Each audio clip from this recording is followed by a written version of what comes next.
My guest today is William Binney, a whistleblower, former National Security Agency official.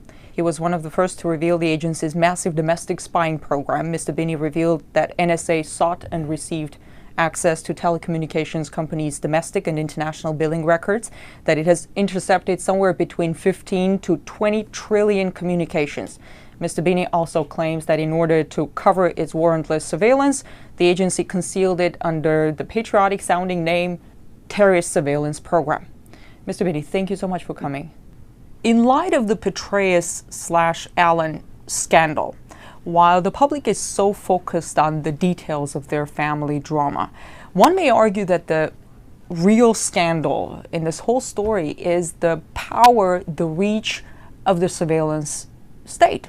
I mean, if we take General Allen, thousands of his personal emails have been sifted through private correspondence. I mean, it's not like any of those men was planning an attack on America.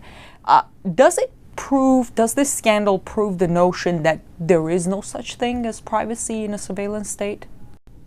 Well, yes, that's what I've been basically saying for quite some time, is that the FBI has access to the data collected, which is basically the emails of virtually everybody in the country, and the FBI has access to it. All the congressional members are on this surveillance too. It's not, no one's excluded. They're all included. So yes, this can happen to anyone if they become a target for whatever reason. If they are targeted by the government can go in, or the FBI or other agencies of the government can go into that database, pull all that data they've collected on them over the years and reanalyze it all. So retroactively analyze everything they've done over the last 10 years at least. And it's not just about those who could be planning, who could be a threat to national security, but also those who could be just... It's everybody. The NARIS device simply takes in the entire line. So it takes all the data. In fact, they advertise. The way they advertise, they can process the lines at session rates, which means 10 gigabit lines. That's the NARIS, not the STA6400, but the, I forget the name of it. There's another device that they have that does that, but it does it at 10 gigabits. 10 gigabits. That's why they're building Bluffdale, because they have to have more storage because they can't figure out what's important, so they're just storing everything there. So all that email is going to be stored there for the future, but right now it's stored in different places around the country, but it is being collected and FBI has access to it. You mean it's being collected in bulk without even requesting the providers? And then what about Google, releasing this biannual transparency report and saying that the government's demands for personal data is at an all-time high, and for all of those requests in the U.S., Google says they complied with the government's demands 90% of the time, but they're still saying that they're making the requests. It's not like it's all being funneled into that storage. What do you say to that? Well, I would assume that that's just simply another source of the same data that they're already collecting. Mark Klein, in his declarations in the court about the AT&T facility in San Francisco, documented the NSA room inside that AT&T facility where they had NARIS devices to collect data off the fiber optic lines inside the United States. So that's kind of a powerful device that would collect everything that was being sent. It could collect on the order of over 100 billion 1,000 character emails a day, one device. So that gives you an idea of the magnitude of the kind of collection that's going on. Well, you're saying they sift through, those are billions of emails. Yep. I wonder, how do they prioritize? I mean, is it like foreign nationals first? How do they prioritize? How do they filter it? I don't think well, first of all, I don't think there's any filtering. They're just going to store it all, okay? So then it's just a matter of selecting it when you want it. So if they wanted to target you, they would take your attributes and go into that database and pull out all your data. That's what I was going to ask. Are they reading my Gmail? I don't know. I should say there is no Afghanistan general in my mailbox. I know. Do you think now that I said that, they will stop looking into my mailbox? I don't think that will make any difference, no. If they had you on the target list, you're on the list. So. Were you on the target list? I'm sure. I believe I've been on it for quite a few years, yeah.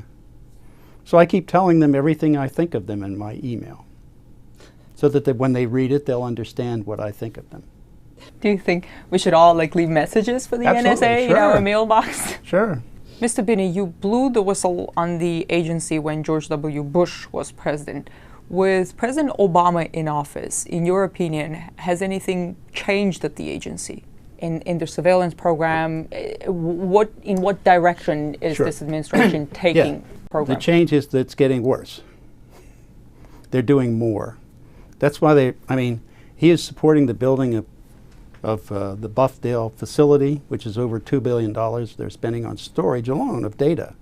So that means that they're collecting a lot more now, and they need more storage for it. So that facility, by my calculations that I submitted in a sworn affidavit to the court for the Electronic Frontiers Foundation lawsuit against NSA, would hold on the order of 5,000 exabytes or 5 zettabytes of data. Just at current storage capacity that's being advertised on the web that you can buy currently.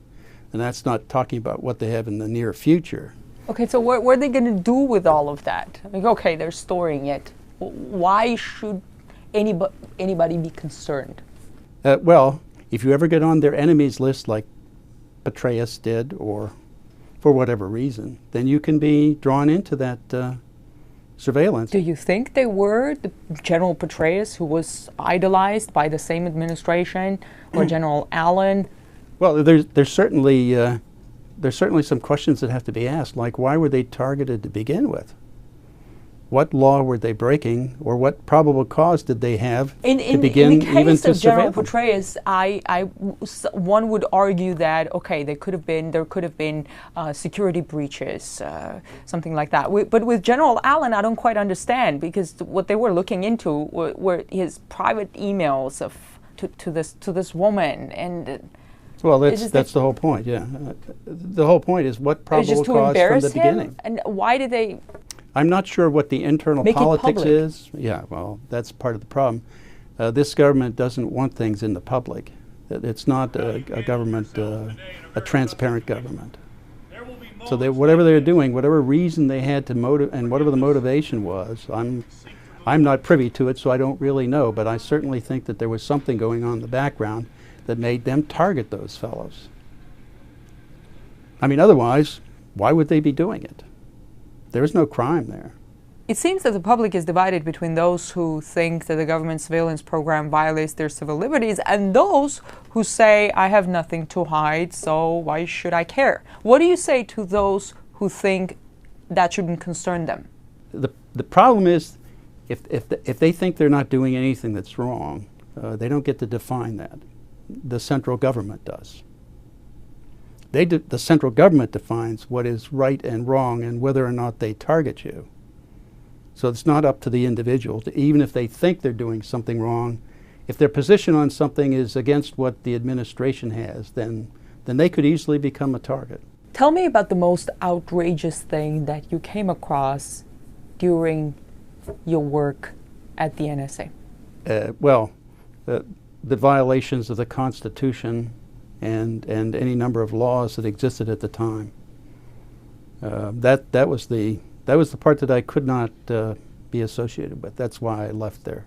They were building social networks on who was communicating and with whom inside this country, so that your entire social network of everybody, of every U.S. citizen, was being compiled over time. So they were taking, from one company alone, roughly 320 million records a day.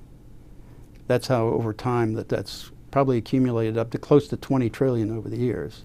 The original program that we put together to handle this, to be able to identify terrorists anywhere in the world and alert anyone that they were under jeopardy, would have been able to do that by encrypting everybody's communications except those who were targets.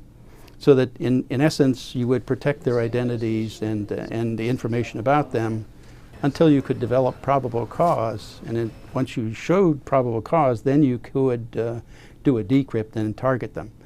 And we could do that and isolate those people all along. That wasn't a problem at all.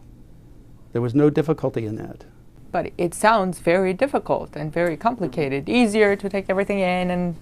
No, it's easier to use the graphing techniques, if you will, of the relationships for the world to filter out data so you don't have to handle all that data. And it doesn't burden you with a lot more information to look at than you really want to than you really need to solve the problem. So do you think that the agency doesn't have the filters now? No. You have received the Callaway Award for Yes. civic courage. I congratulate you for that. Thank you. On the website, in the press release, it says it is awarded to those who stand up for constitutional rights and American values at great risk to their personal and professional lives. Under the Code of Spy Ethics, I don't know if there is such a thing. I assume, well, not. Your former colleagues, they probably look upon you as a traitor. How do you look back at them? Oh, that's pretty easy.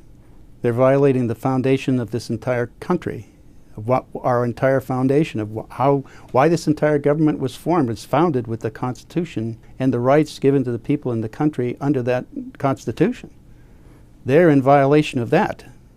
And under Executive Order 13526, Section 1.7, governing classification, you cannot classify information that just to cover up a crime, which this is. And that was signed by President Obama. Also, President Bush signed an earlier executive order, a very similar one. If any of this comes into the Supreme Court and they rule it unconstitutional, then the entire house of cards of the government falls. What are the chances of that? What are the odds? Well, the government's doing the best they can to try to keep it out of court. And of course, we're trying to do the best we can to get into court. So we just thought it deserves a ruling from the Supreme Court, ultimately. The court is supposed to protect the Constitution. All these people in government take an oath to defend the Constitution, and they're not living up to their oath of office. Thank you. Thank you for the interview, sir.